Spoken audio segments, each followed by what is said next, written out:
Happy anniversary, love. Ngayon, ba't may ganyan pa? Palisan mo na.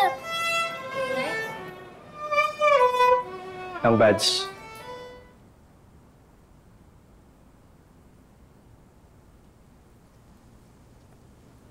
You know, I reserved this restaurant just for the two of us.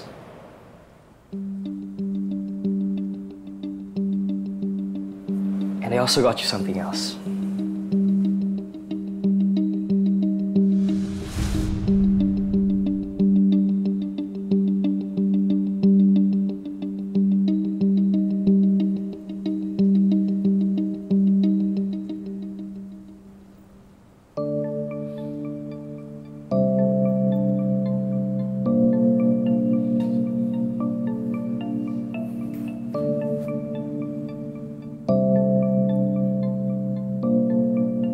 Is there something wrong? Ayaw mo ba yung binigay ko sa yung regalo? Or this place? Gusto mo lumipat tayo sa ibang restaurant? Di ba sinabi ko na sa'yo? Pagod ako, Francis. I had a long day. Pero pinipilit mo pa ako makipag-date dito. Love naman. It's our anniversary. I just wanted to make this day extra special. Hindi na ba ito importante para sa'yo?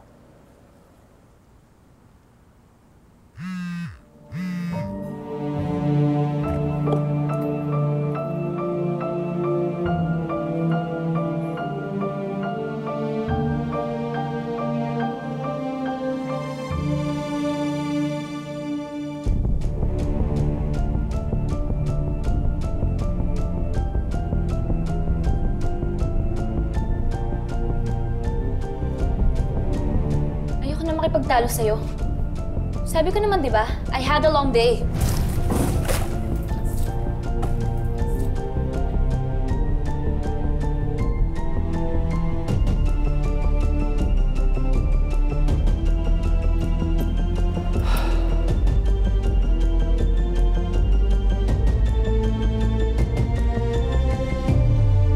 Didiretsuhin ko na ho kayo. Base sa mga test, malubha ho ang sakit ng nanay niyo. She has stage 5 chronic kidney disease. Kakailanganin ho niya ng magpa-dialysis. Dahil kung hindi, lalong manghihina ang katawan niya at possible na ikamatay niya. Dok, paano po nangyari yun? Eh, wala naman pong nakaramdaman si Negwa pa eh. Ba't ang lala naman po kaagad? Ganon talaga kung minsan. Traidor ang sakit na ito. Lumalabas ang sintomas pag malala na. Dok, pwede mo magtanong. Magkano po yung dialysis? 3 beses po sa isang linggo ang magiging dialysis nyo. Aabutin po ng 7,000 kada session. Kung may PhilHealth naman po kayo, may bawas pa po ito. 7,000? 3 beses sa isang linggo? Maiiwan pa po muna kayo.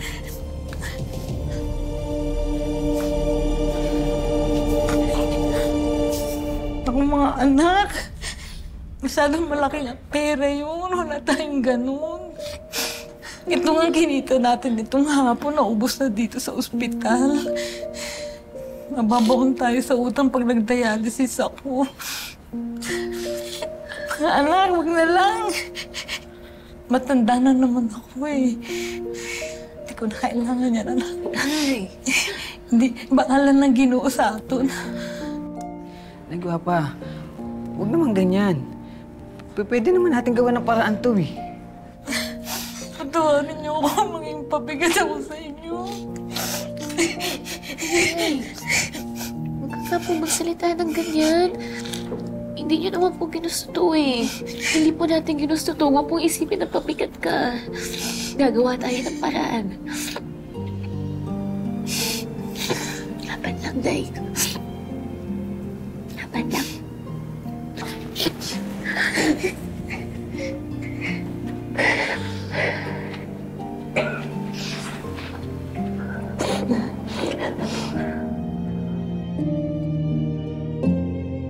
Ano ka ba? Sinabi ko na nga sa'yo, di ba?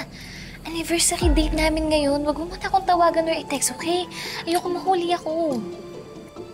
Lolokohan lang naman kayo sa anniversary na yan. Dahilan ka na lang kay Francis. Tapos puntahan mo ko. Iwan mo na kasi ang asawa mo. James, sinabi ko na nga hindi pwede, di ba? Bukas mo na lang ako tawagan or i-text, okay? Antayin mo kasi na i-text kita. Baka mahuli pa ako eh. Kulit mo talaga. O sige na. See you. Sige. Anong di pwede mahuli?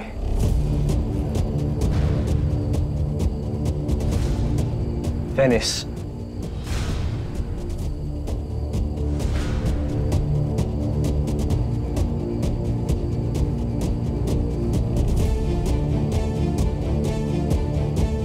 Sino kausap mo, love? Si Mami.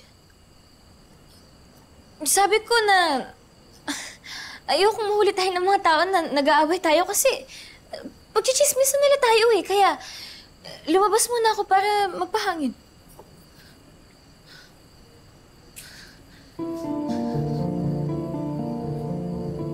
Ilang buwan na tayong ganito. Mas lalo kang lumalamig sa akin. Ginagawa ko naman ang lahat eh. Pero ikaw tong lumalayo sa akin. Can't you see it, Francis? Nahihirapan ako sa marriage na to. Nahihirapan ako sa pag-pressure sa akin ng mga magulang mo. Alam ko naman eh, na you're old rich. Na yung pamilya mo ay pinakamayaman dito sa Iloilo. Pero, grabe yung pagtrato nila sa akin. Outsider lang ako sa kanila, Francis. No wonder I lost our baby last year. Sobrang stress ko.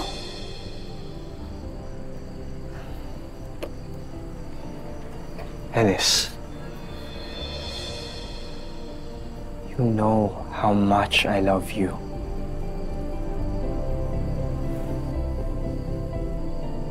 Kaya nga pinaglaban kita eh.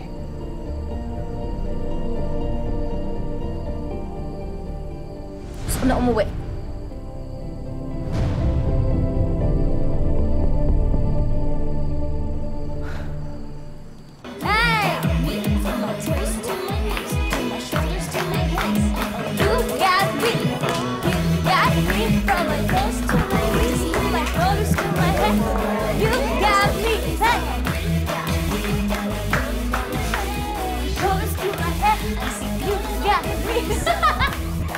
Kamusta? Okay po ba?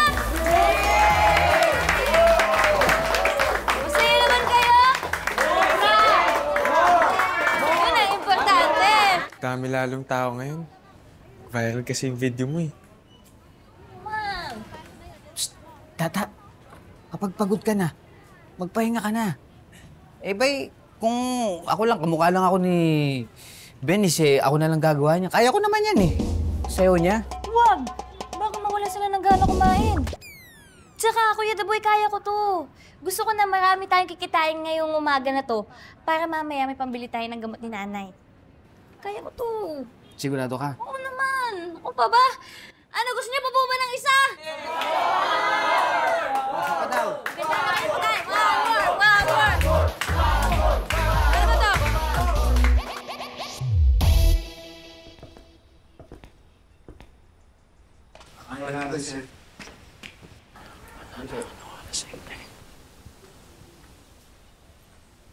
O sige na, mauna ka na. Yes, sir. Naikot mo na. Yes, sir, Francis. I want you to keep the old look of this restaurant while incorporating the new designs for other branches. Itong unang branch ng Inasal Restaurant ng pamilya namin. I want you to keep its authenticity. Yes, sir, Francis. I have the new design sent to you by Friday. Okay.